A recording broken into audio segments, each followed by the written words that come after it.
My name is Randy Cruz, and I've worked search and rescue in Appalachia for a little over 18 years. Most people have a very different idea of what this job looks like. They picture helicopters flying through storms, teams racing through the woods in the middle of the night, dangerous rescues hanging from ropes along the side of cliffs. That stuff does happen, but not as nearly as often as people think. Most of the job is less exciting. A hiker twists an ankle 3 miles from the nearest road. An elderly man with dementia wanders away from his property. A hunter loses his bearings after dark and spends the night walking in circles. These are the calls we get most often. The good news is that we usually find those people. Sometimes they're embarrassed or cold or injured, but most of the time they go home. Now, the mountains can be dangerous, but they aren't trying to kill anyone. At least that's what I believed when I first started. Back then, I was 24 years old and convinced I had one of the best jobs in the world. I grew up in Appalachia. The mountains never scared me. I spent my childhood hiking trails, fishing creeks, exploring old logging roads, and getting into places my parents would have killed me for visiting. By the time I joined search and rescue, I felt like I knew those mountains better than most people knew their own neighborhoods. And I quickly learned I was wrong. Appalachia, it's huge. Most people don't realize just how large it is until they see it for themselves. The mountain range stretches across multiple states. Thousands of square miles of forest cover the region. There are valleys that haven't changed much in 100 years. There are abandoned mines, forgotten homesteads, old cemeteries, and cave systems that go deeper underground than most people would ever willingly follow. You can spend your entire life here and still discover places you have never seen before. That's one of the reasons people disappear. The mountains don't have to do anything strange. All it takes is one wrong turn, one bad decision, one storm arriving earlier than expected, one missed trail marker. After that, things can go downhill very quickly. Over the years, I've searched for hundreds of people. In some cases lasted an hour, weeks, a few lasted months. Most of them had normal explanations. A person got lost or injured or panicked. Case closed. But every once in a while, we'd come across something that didn't fit neatly into a report. Something that made experienced people stop talking for a moment. Something that stayed with you long after the search ended. I'm not talking about monsters or ghosts, and I'm definitely not talking about internet stories. The 5 cases I'm about to tell you all came from actual searches I worked during my career. Now, before anyone starts drawing conclusions, I'm not claiming I know what happened in any of them. I don't. In every story, there are details that could probably be explained if someone had enough information. The problem is that we never found enough information. That's what makes these cases different. Most search and rescue operations end with answers. These didn't. Some ended with evidence that made no sense. Some ended with witnesses who all reported the same thing. Some ended with discoveries that still bother me years later. I still have copies of the reports. I still remember the names. And in a few cases, I still remember exactly where I was standing when things stopped making sense. The first story, it happened about 12 years ago, started with a missing couple. At the time, nobody thought it was going to be unusual. The boyfriend and girlfriend had gone hiking near a remote cave system that sat several miles from the nearest road. When they didn't come home, their families reported them missing. Search teams were assembled, maps were checked, volunteers arrived. Everything about the situation looked routine, at least in the beginning. Then we found the blood, and from that point forward, the search became something none of us ever forgot. The first story happened in October of 2014. At the time, I was working with a search and rescue unit based in eastern Tennessee. The area we covered included several state parks, large sections of national forest, and dozens of cave systems scattered throughout the mountains. Most of the caves were harmless if people stayed near the entrances. The problem was that people rarely did. Every year we'd get calls from hikers who wanted to explore somewhere they'd seen online or heard about from a friend. Most of them had no equipment, no maps, and no experience underground. Usually we found them. Sometimes we had to drag them out. and a few times we recovered bodies. That's why nobody thought much about the call when it first came in. A young couple had gone hiking near an old cave system known locally as Black Hollow Cave. The boyfriend was named Tyler Morgan. The girlfriend was named Emily Davis. Both were in their early 20s. According to their families, they planned a day hike and were supposed to be back before dark. When neither of them answered their phones that evening, relatives assumed they'd lost signal. The following morning, nobody had heard from them, and that's when the search started. I arrived at the command post shortly after sunrise. The weather was clear, visibility was good. We had volunteers, deputies, and 2 search dogs working the area. The couple's vehicle was found exactly where their family said it would be. A small trailhead parking lot roughly 3 miles from the cave entrance. Nothing looked unusual, no signs of foul play, no damaged vehicle, no indication they'd met anyone. Just an empty parking space surrounded by trees. Well, the first few hours went exactly as expected. Several teams searched the main trails, another group checked the cave entrance, a third team began working the surrounding ridges. Around noon, one of the volunteers located a water bottle. About 20 minutes later, another volunteer found a light jacket. Both items were identified by the family. And at that point, we knew we were in the right area. The items formed a rough path leading toward Black Hollow Cave. That wasn't surprising. The cave was the main attraction in that part of the forest. Most missing hikers eventually ended up there. My team reached the cave entrance around 2 in the afternoon. It wasn't especially large, maybe 20 feet wide.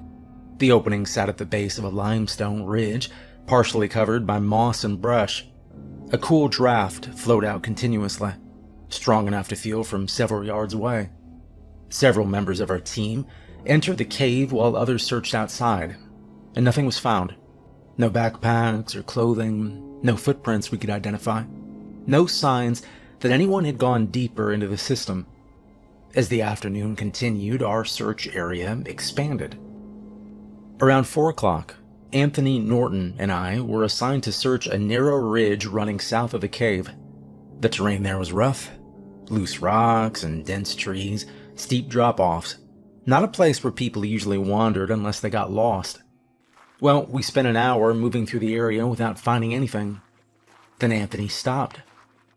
"Randy," he said. I walked over. He was pointing toward a rock about 10 feet away. At first I didn't see it, and then I noticed a dark stain. Blood. Not much, just a few drops. We marked the location and continued forward. About 20 yards later, we found more. Then more. The blood trail wasn't heavy. It looked more like someone walking while injured. A few drops here, a few drops there. Enough to follow. Not enough to explain. The discovery immediately changed the mood of the search. Lost hikers are one thing, injured hikers are another. Now everyone was moving faster. Additional personnel were sent to our position. The blood trail continued along the ridge for nearly half a mile. Sometimes it disappeared, then it would reappear farther ahead. Every time we thought we'd lost it, another drop would show up on a rock or patch of leaves. The trail eventually led us toward an area none of us expected. A cliff. The ridge ended abruptly. Beyond it was a steep ravine dropping several hundred feet. The view below was mostly trees, large boulders, and thick brush. Anthony was the first to reach the edge. I arrived a few seconds later. The last blood drops were sitting on a flat section of rock less than 3 feet from the drop. We searched the immediate area carefully. There were no footprints, no signs of a struggle, no broken branches, nothing. Just blood, then open air. I remember standing there staring over the edge, trying to make sense of it. If someone had fallen, there should have been evidence below. Broken limbs, damaged brush, something. Instead, everything looked completely untouched. Additional teams arrived shortly afterward. Ropes were brought in, personnel descended into the ravine. Drones were deployed. The entire area below the cliff was searched before sunset. And nothing, no bodies or clothing, no backpacks, no signs that anybody had ever been there. The blood samples were collected and later confirmed to belong to one of the missing hikers, and that only made things stranger. We knew at least one of them had been injured. We knew the blood trail was real and it ended at the cliff. What we didn't know was where either person had gone. The search continued for 6 more days. More volunteers arrived, additional dogs were brought in, helicopters searched the surrounding forest. Nearby caves were checked again. Every possible route was examined, and nothing. No additional evidence was ever located. The couple's phones were never found, no backpacks, no bodies ever found. It was like they'd simply vanished. The official investigation remained open for years. Various theories were discussed. Maybe they became lost and wandered farther than expected. Maybe the blood trail belonged to an unrelated injury. Maybe somebody removed evidence before search teams arrived. Every explanation had problems. The biggest problem was the cliff. I still think about that location. I've returned there several times over the years. Not as part of a search, but I don't know why exactly. Every time I stand on that ridge, I found myself looking over the edge again, trying to see something I missed, trying to find a detail that would finally make the whole thing fit together, but never does. What especially bothers me is the blood trail, because blood trails are supposed to lead somewhere, to a body or campsite, an injured person, evidence, to answers. This one led to a cliff, and then it simply stopped. 12 years later, Tyler Morgan and Emily Davis remain missing. No bodies have ever been recovered, no suspects were ever identified, and no explanation has ever fully accounted for what we found on that ridge. Out of all the searches I've worked, I think this is the one I revisit the most. I still don't know what happened after those last few drops of blood reached the edge of that cliff. The second story took place during the summer of 2018. At first, nobody connected the incidents. The reports came from different areas of the county and were spread out over nearly 2 weeks. Individually, none of them sounded especially unusual. Farmers occasionally found dead livestock. Deer sometimes died from disease or injury. People reported seeing strange animals in the mountains all the time. Most of those reports turned out to be nothing. This one didn't. The first call came from a property owner who lived near a cave system, about 20 miles north of where I was stationed. He discovered 2 dead goats early one morning while checking his fencing. Predators weren't unusual in that area. Black bears, coyotes, bobcats, and wild dogs all occasionally caused problems for livestock owners. Normally, when one of those animals attacked, the evidence was obvious. There'd be signs of a struggle, tracks, torn fencing, blood scattered throughout the area. The goats in this case looked different. Neither animal had been eaten. Neither animal appeared to have been dragged. Both were simply lying on the ground near a tree line. The property owner noticed 2 puncture wounds on the neck of each goat. That detail made enough people curious that photographs were taken. A wildlife officer examined the scene and initially suspected some kind of animal attack, but he couldn't identify what animal might have been responsible. The wounds were unusual. Not impossible, just unusual. The case likely would have ended there if similar reports hadn't started appearing over the following days. 3 days later, a hunter discovered a dead deer less than 5 miles away. The deer showed similar injuries. Again, there was surprisingly little blood present. There were puncture wounds, and again nobody could confidently identify what had happened. By the end of the week, several more animals had been found dead. Most were deer. One was a large wild hog. Another was a calf from a nearby farm. And that was when local rumors started spreading. People always talk, especially in small mountain communities. Some blamed coyotes, others blamed disease. A few started suggesting something much stranger. They claimed large bats had been seen flying near one of the cave systems in the area. Normally, that would have been ignored. The problem was that the reports weren't coming from a single witness. They were coming from multiple people who didn't know each other. One witness claimed he saw several large shapes leaving the cave shortly after sunset. Another described seeing something circle above a pasture before disappearing toward the mountains. A third reported hearing unusual screeching sounds near the cave entrance during the evening. None of those reports proved anything. Witnesses make mistakes. People can exaggerate.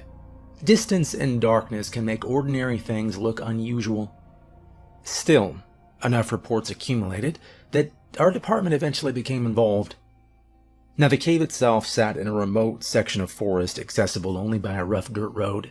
The entrance was considerably larger than most caves in the area, roughly 30 feet wide and extending downward into a network of tunnels that had never been fully mapped. Several agencies coordinated a survey of the area. I was part of one of the teams assigned to assist. When we arrived, the first thing we noticed was the smell. It was strange. The area around the entrance contained a strong animal odor that seemed far more concentrated than it should have been. Several piles of animal droppings were located near the opening. Wildlife activity clearly existed around the cave. Whether it had any connection to the reports was another matter. We spent most of the day documenting the area. Tracks were photographed, animal remains were collected. The cave interior was explored as far as safety allowed. Nothing definitive was found. No giant bats, no unknown animals, no evidence that anything extraordinary lived there. Still, some details bothered people. Several deer carcasses were located within a few hundred yards of the cave entrance. Again, many showed puncture wounds similar to those reported elsewhere. Wildlife specialists examined them and offered possible explanations, but nobody seemed completely satisfied. The timing also continued to attract attention. Most of the sightings were occurring at night. Many happened near the same cave. And several occurred during the days leading up to a full moon. That last detail probably means nothing. I want to be clear about that. People love connecting unusual events to full moons. Most of the time it's coincidence. Still, it was something witnesses repeatedly brought up when giving statements.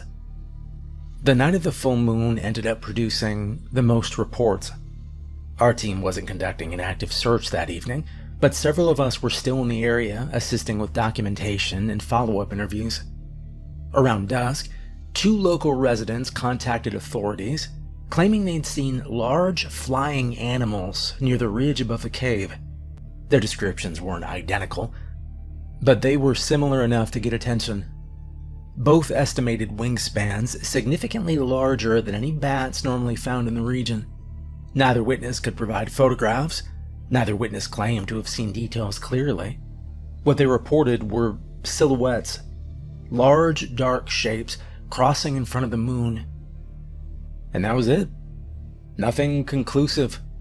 Just enough to keep the rumors alive.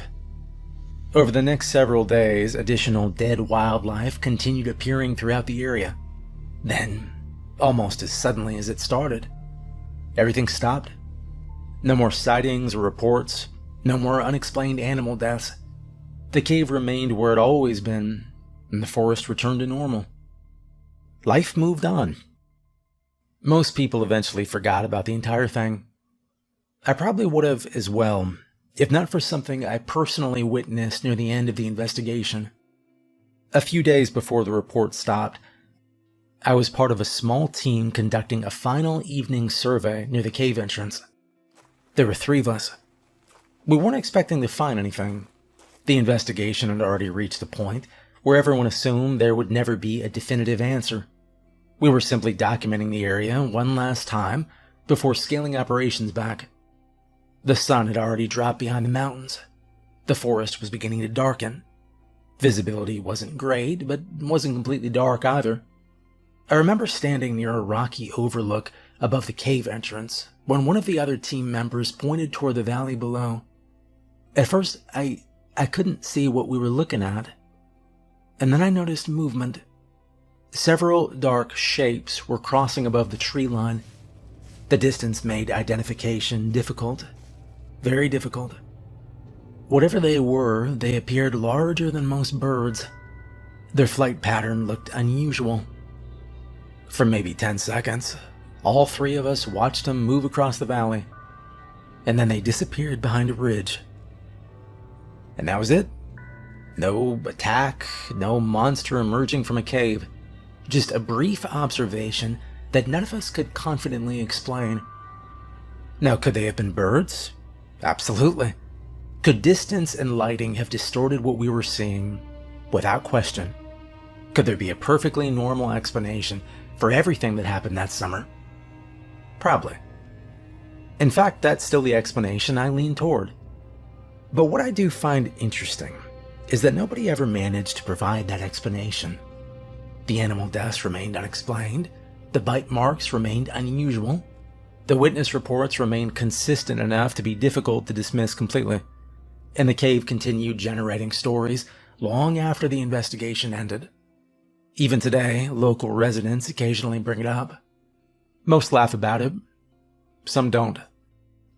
As for me, I don't know. I also don't think every witness simply imagined what they saw. Unfortunately, with whatever the truth was, it disappeared almost as quickly as it arrived.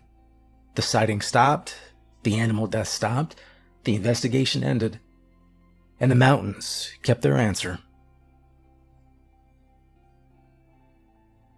So in this third story, nobody disappeared, nobody died or got injured. In fact, if you heard the story from certain people, you'd probably dismiss it immediately and move on with your day. And honestly, I wouldn't blame you. If somebody had told me this story before I saw part of it for myself, I probably would have done the same thing. The reason it stayed with me isn't because I think something supernatural happened. I don't know. It's because I still don't have a good explanation for what multiple groups of people reported seeing over the course of nearly 3 weeks. The incident took place during the winter of 2021. The area involved was a large section of mountain forest that sat roughly 15 miles from the nearest town. The section contained several hiking trails, a few seasonal campsites, and enough wildlife that search and rescue teams were frequently called out to assist lost hunters or stranded hikers. The first report came from a pair of campers. At the time, nobody paid much attention to it. The two men claimed they'd seen a pack of wolves moving along a ridgeline shortly after sunset. And that wasn't strange. While wolves aren't common throughout much of Appalachia, occasional sightings are reported, and large wild dogs or coyotes are frequently mistaken for wolves from a distance. The unusual part wasn't the animals themselves. It was the description. Both men insisted the wolves appeared to be glowing. They described it as a faint blue-green sheen that seemed visible along portions of the animal's fur whenever the moonlight hit them. The report was written down, a few jokes were made, and everybody moved on. And about 4 days later, another report came in. This time it came from a married couple who had been driving along a mountain road after dark. Neither knew the original witnesses, neither had any reason to make up the story. Their description, though, was remarkably similar. They reported seeing several wolf-like animals standing near the tree line overlooking a field. Again, the witnesses described a strange glow.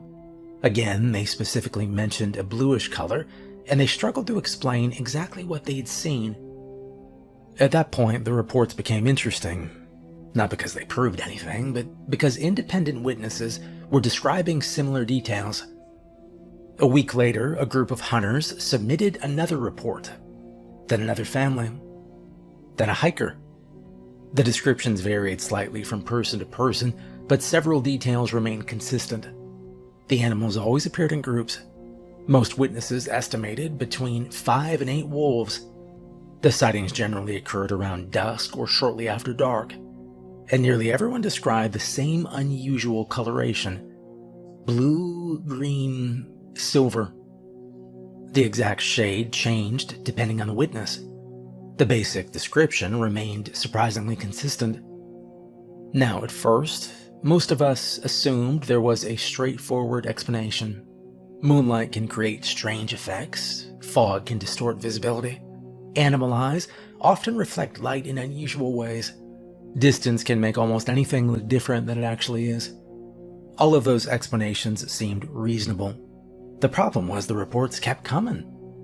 Eventually, enough people had reported seeing the animals that our department became involved. Not because we thought glowing wolves were roaming the mountains, but because any large predator sightings near hiking areas tend to attract attention. One afternoon, I was assigned to investigate several of the locations where witnesses claimed the animals had been seen. Sarah Williams came with me.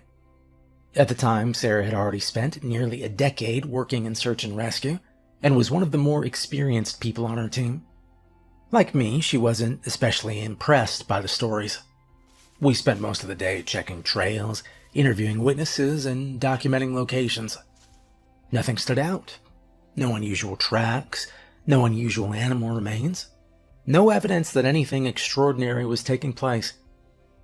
By late afternoon, we'd essentially concluded that the sightings were probably being exaggerated through repetition. And then the sun started going down. We were driving along a Forest Service road near one of the more recent sighting locations when Sarah suddenly pointed toward a distant ridge. "Do you see that?" I looked where she was pointing. At first I didn't, and then I noticed movement. Several animals were crossing the ridgeline approximately half a mile away. And even from that distance, the size was obvious.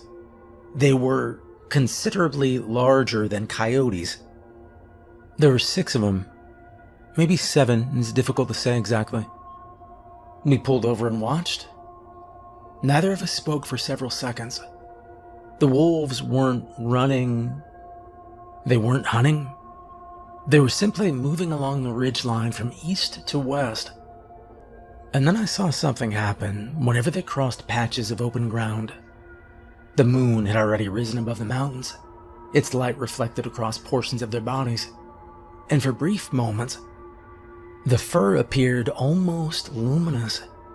Not glowing, that's still not the word I'd use, but there was definitely something unusual about the way the light interacted with them. The effect reminded me of certain fish scales or bird feathers that appeared to change color depending on the angle. The animals would move through shadow, then moonlight would hit them. And for a second or two, portions of their fur would appear silver blue. Then the effect would vanish again. We watched the pack for perhaps a minute before they disappeared into the trees. And that was the entirety of the encounter. Just a distant observation that happened to match many of the previous witness reports. Afterward, Sarah and I spent quite a bit of time discussing possible explanations. Neither of us believed the wolves were literally glowing. The more likely explanation involved moonlight, winter conditions, and some unusual characteristic of the animals' coats. Certain species display surprisingly strange reflective properties under specific lighting conditions. And that explanation made sense. The problem was that nobody could ever confirm it. Wildlife officials never managed to identify the specific animals involved. Photographs were attempted but never produced anything unusual. Several blurry images circulated online, maybe you've seen them, but none were clear enough to prove anything. And within a few weeks, the sightings stopped. Just like that. The wolves simply disappeared from public attention. Maybe they moved to another area. Maybe witness interest faded. Maybe people stopped reporting what they saw. I honestly don't know.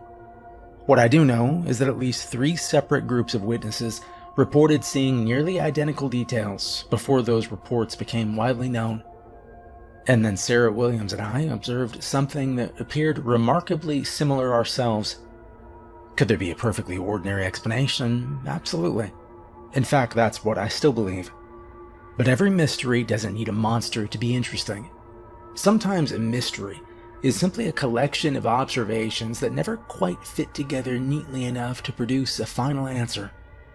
The glowing wolves were one of those mysteries. Nobody was ever harmed, nothing dangerous ever occurred. The animals never approached people, they never attacked livestock, They never behaved aggressively. They simply appeared for a few weeks during one winter, walked across a handful of ridge lines under the moonlight, and then vanished back into the Appalachian forest. The fourth story happened during a search that honestly wasn't particularly unusual, at least not at first. An elderly man in his 70s had gone missing after leaving a campground near the state line. He wasn't suffering from dementia or any known medical condition. According to his family, he simply enjoyed hiking and often spent time exploring the woods on his own. The problem was that he failed to return when he said he would. After about 24 hours without contact, a search operation was organized. By that point, I'd been working search and rescue for well over a decade, and I'd participated in enough missing persons cases to know that the first day is usually the most important.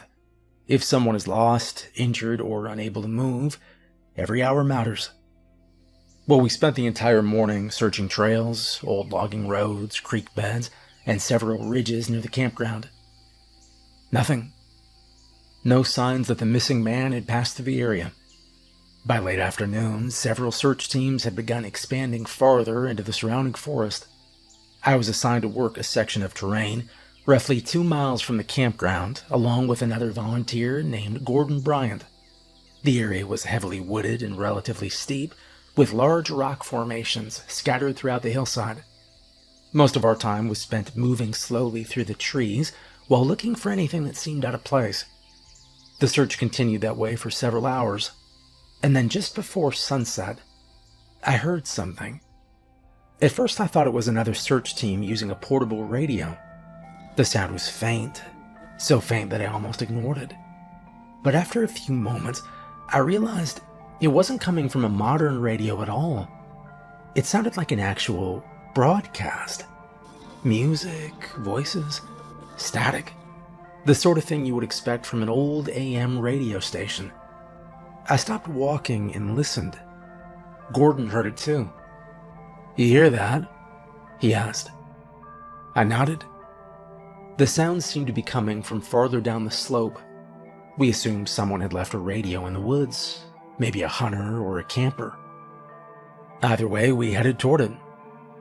The signal became stronger as we approached. The strange thing wasn't the radio itself. It was what it was playing. At first I couldn't place it, and then I started recognizing certain details. The music, the advertisements, the voices. Something about it felt very familiar. We eventually found the source sitting beside a fallen tree, and it was an old portable radio, the kind people used decades ago. The casing was scratched and weathered, but it appeared mostly intact. The speaker was still working. The broadcast was coming through clearly. I picked the radio up and listened, and that's when I started getting a strange feeling, because I recognized what I was hearing. I was born in the early 1980s. When I was growing up, my father listened to talk radio constantly. Every evening it seemed like there was some old radio show playing somewhere in the house, whether I wanted to hear it or not. As I stood there in the woods, I realized I was listening to one of those same programs. Not a modern replay or a podcast, the actual broadcast, or at least what sounded like the actual broadcast.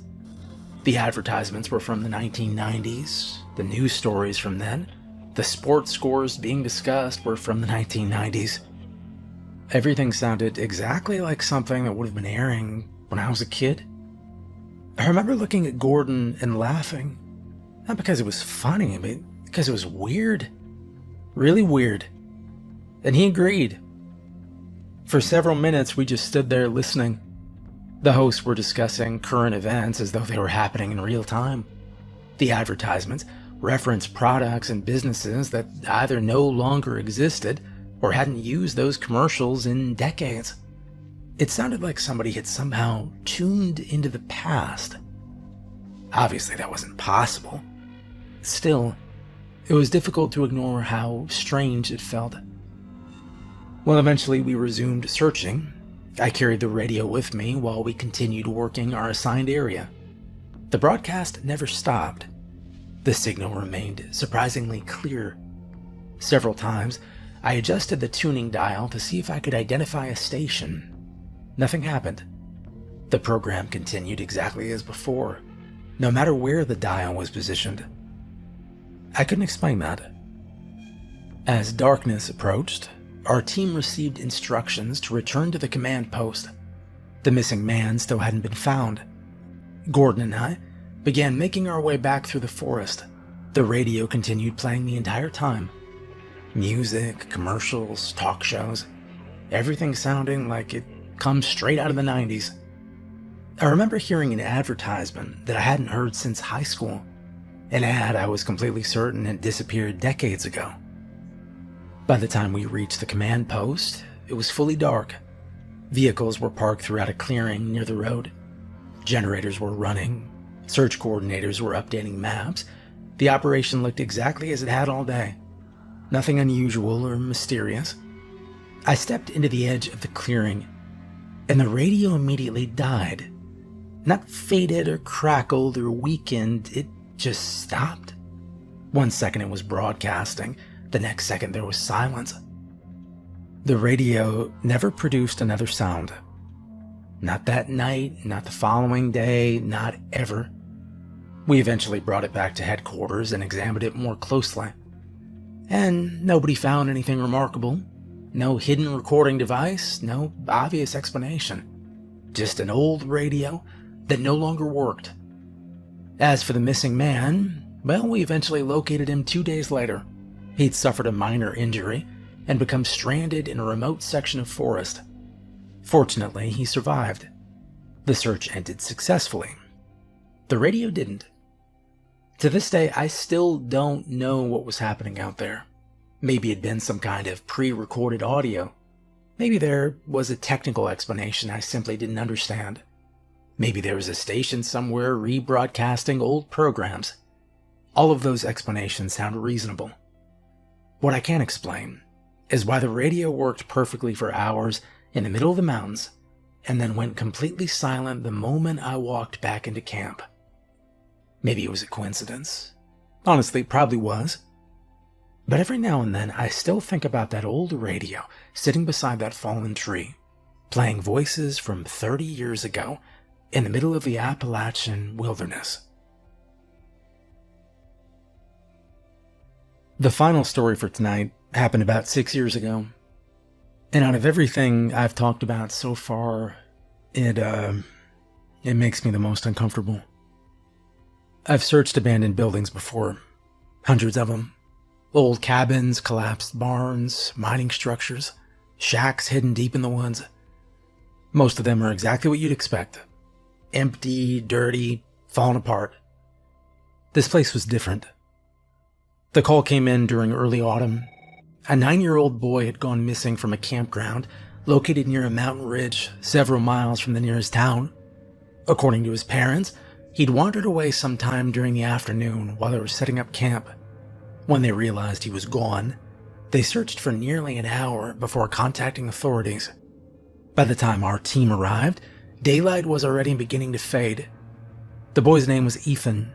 He had no history of running away, no medical issues, no reason to intentionally leave the campground. The assumption was that he'd simply wandered off and become lost. Cases like that happen more often than people realize. Children get distracted. They chase animals, they follow trails. Sometimes they don't realize how far they've traveled until it's too late.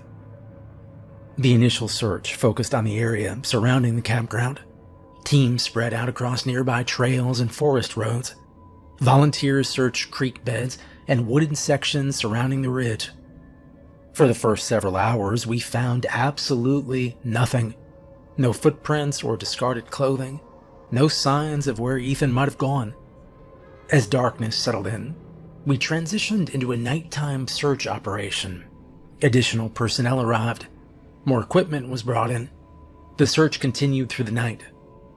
Around sunrise the following morning, one of the volunteers discovered something interesting. A small section of disturbed vegetation near an overgrown path. The path wasn't marked on any modern maps. It appeared to be extremely old, possibly an abandoned access road that hadn't been used in decades. The trail climbed toward the highest section of the ridge, and a team was assembled to follow it. I was assigned to that group, along with Linda Harper and Gordon Bryant. The three of us started up the trail shortly after 8 in the morning. The climb took nearly an hour. The higher we went, the stranger the area became. The forest grew thicker, the path became narrower. In several places, fallen trees had partially blocked the route. It honestly didn't seem like somewhere anyone would choose to visit, especially a child. And then we saw the house. It sat near the very top of the ridge, overlooking miles of forest. At one point, it had probably been beautiful. Now it looked abandoned. The structure was old enough that portions of the roof had started sagging inward. Several windows were broken. The paint had almost completely peeled away. What immediately caught my attention wasn't the condition of the building. It was the wind chimes. There were dozens and dozens of them, maybe more. They hung from the porch, from nearby trees, from hooks attached beneath the roof. Some appeared fairly normal, others did not. Several looked homemade, twisted pieces of metal tied together with wire, odd shapes cut from rusted sheets of steel, objects hanging upside down from string. None of them matched, none of them looked decorative. The entire property felt, and I know this sounds crazy, but the entire property felt evil. I know that's a vague description, but it's the best one I can give. I have spent most of my adult life searching isolated places, and something about that house immediately made me very uneasy. Apparently, I wasn't the only one. Linda looked at the structure for several seconds before speaking. "You guys getting a weird feeling from this place?"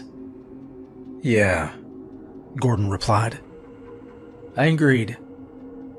The house sat completely silent, except for the movement of the wind chimes. No vehicles or smoke, no signs of recent activity. Still, because a child was missing nearby, we had no choice but to investigate. We approached the front door and knocked several times. No answer. Linda called out, "Hello?" Nothing. Gordon walked around one side of the house while I checked the other, and every window I looked through showed the same thing. Dust, old furniture, dark rooms. No people or movement. Eventually, we regrouped near the front entrance. The door wasn't locked, and because of the missing child, we made the decision to enter. The interior looked even older than the outside. Dust covered nearly every surface. Several rooms contained furniture that appeared decades out of date. A grandfather clock stood against one wall. Bookshelves filled with deteriorating books lined another. In some places, it honestly looked as though somebody had simply walked away and never returned. The strange decorations continued throughout the house. Symbols had been carved into portions of the woodwork. Most were simply geometric shapes, circles, lines, patterns.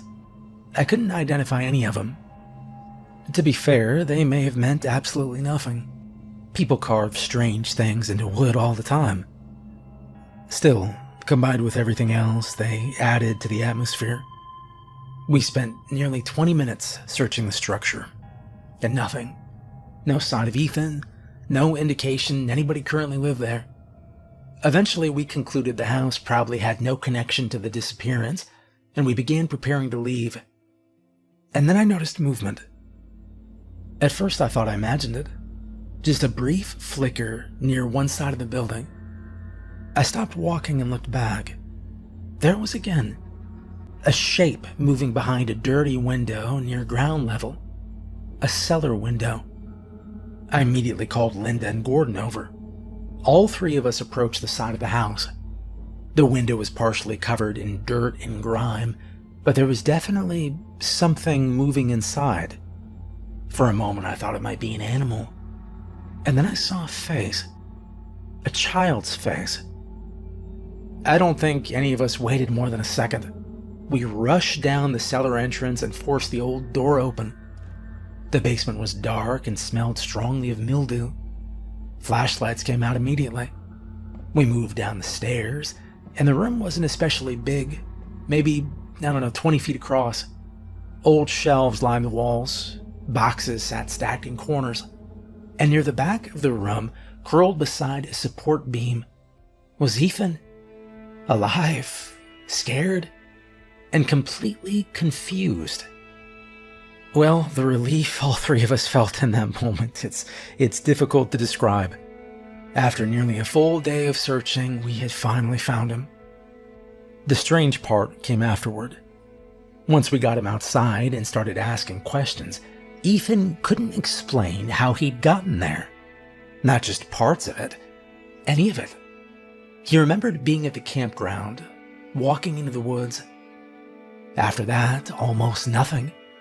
He didn't know how he reached the ridge. He didn't know how he entered the house. He didn't know how long he'd been inside the cellar. According to medical personnel, he was dehydrated and exhausted, but otherwise healthy. No evidence suggested anybody had harmed him. No evidence suggested anybody had ever been in the house recently. And that should have been the end of the story. In many ways it was. Ethan was reunited with his family. The search ended successfully, and everyone went home. But the house continued bothering me. Over the following months, I occasionally asked questions about it. Who owned it? Who had lived there? Why had it been abandoned? And the answers were surprisingly difficult to find. Property records existed, but they were incomplete. Ownership appeared to have changed multiple times over the years. Nobody seemed to know much about its history. Nobody seemed particularly interested in preserving it either. Roughly a year later, I learned the county had condemned the structure, and shortly afterward it was demolished. Today there is very little of it left, just fragments of foundation hidden beneath brush and trees. Now maybe there was a perfectly normal explanation for everything. Maybe Ethan wandered inside while lost and simply couldn't remember the details afterward. Children sometimes forget things after stressful events.